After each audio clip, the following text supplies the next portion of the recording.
Hi, my name is Lucian Henderson, and this is my legal case presentation. In this video, I will be looking through and comparing two different Ontario court cases that relate to education in Ontario. The first case I chose was J.A. versus Kenora Rainy River District Child and Family Services.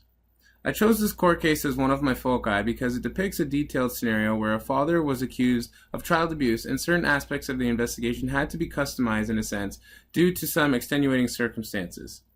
The father accused the Children's Aid Society of providing detailed information to his employer about the matter prior to the investigation being completed. This protocol states that investigations involving police and CAS staff require that the officer in charge of the police service of jurisdiction shall be notified where a child protection worker receives a complaint of abuse involving a member of that police service. The protocol has a similar reverse clause if the subject of the abuse complaint is a society employee. As an Ontario teacher, I'll be experiencing and meeting many students from diverse backgrounds, cultures, family dynamics, and lived experiences. It's very important as a paid professional in education that I know how to read or pick up on unspoken and/or invisible signs of potential child abuse and how reporting or choosing to not report could affect my licensing as an educational professional. And much more importantly, the health, safety, and well-being of my students I am responsible for each day. As an Ontario teacher, I have the responsibility to maintain that safety and well-being of all my students in whatever capacity necessary, even if it requires reaching outside of the school walls. The legal rights state that everyone has the right to life, liberty, and security of the person, and the right not to be deprived thereof, except in accordance with the principles of fundamental justice. And everyone has the right not to be subjected to any cruel and unusual treatment or punishment. The equality rights state that every individual is equal before and under the law and has the right to equal protection and equal benefit of the law without discrimination, and in particular without discrimination based on race, nationality, or ethnic origin, color, religion, sex, age, or mental or physical disability. According to the duty to report section of the Ontario Association of Children's Aid Societies, under Section 125, the Services Act, every person who has reasonable grounds to suspect that a child is or may be in need of protection must promptly report the suspicion and the information upon which it is based to a Children's Aid Society. This includes healthcare workers, teachers, operators, or employees of child care programs or centers, police, and lawyers. In this circumstance, the Society found that there was occurrences of extreme child abuse and neglect. According to the Child, Youth, and Family Service Act, no person having charge of a child shall inflict abuse on the child or by failing to care and provide for or supervise and protect the child adequately, permit the child to suffer abuse, or permit the child to suffer from a mental, emotional, or developmental condition that, if not remedied, could seriously impair the child's development. The investigation clearly warranted immediate action, which resulted in the child being removed from the father's custody until all facts had been investigated. That said, if the society did not fulfill their obligations, they would have been legally liable if something were to happen to that child. The Child, Youth, and Family Service Act also lists the functions and responsibilities of Children's Aid Society. So the second case I chose was MM versus Rainbow District School Board. Why did I choose this case? The reason I chose to discuss this court case was due to its very real implications in our school system.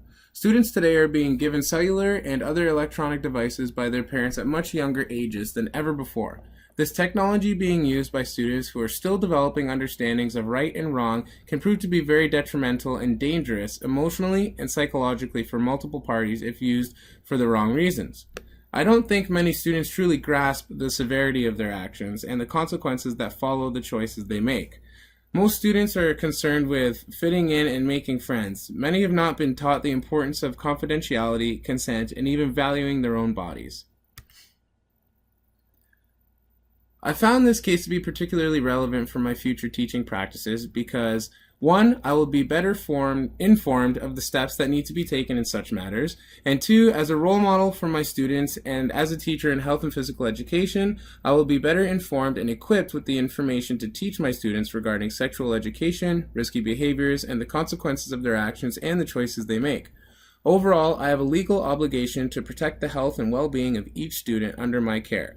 Therefore, I need to be equally legally responsible to remain as prepared and educated as possible to provide my students with the information they need to make wise and healthy decisions for their futures. Everyone has the right not to be subjected to any cruel and unusual treatment or punishment. This fundamental right was violated by the student who shared the sexually explicit content with their peers, in addition to providing the identity of the student performing the sexual actions. According to the fundamental freedoms, everyone has the following fundamental freedoms: freedom of conscience and religion, freedom of thought, belief, opinion, and expression, including freedom of the press and other media of communications. And I think this point is important to consider, as we all have the fundamental rights to express ourselves. But we need to understand that that only applies, if I am not mistaken, when those expressions do not infringe upon others' rights in doing so. According to the suspension and expulsion document, What Parents Need to Know, the actions taken by the principal of the school were completely justified and supported by provincially supported documentation. 1. The student was immediately suspended, and 2. The principal investigated the matter to determine whether to recommend to the school board that the student had been expelled. Also, the principal must make every effort to speak to the student who was suspended, his or her parents or guardians, and anyone else who may have relevant information. This information was unclear, though. The principal's considerations prior to suspending and or expelling are age, student history, student ability to control his or her behavior, ability to understand his or her consequences, risk to other people's safety and their safety if they return back to the school, and what is the student's behavior related to, and the impact of the said discipline that is chosen. Also, every family has the 30-day window to appeal any decisions made. Thank you for listening to my presentation, and here are my references.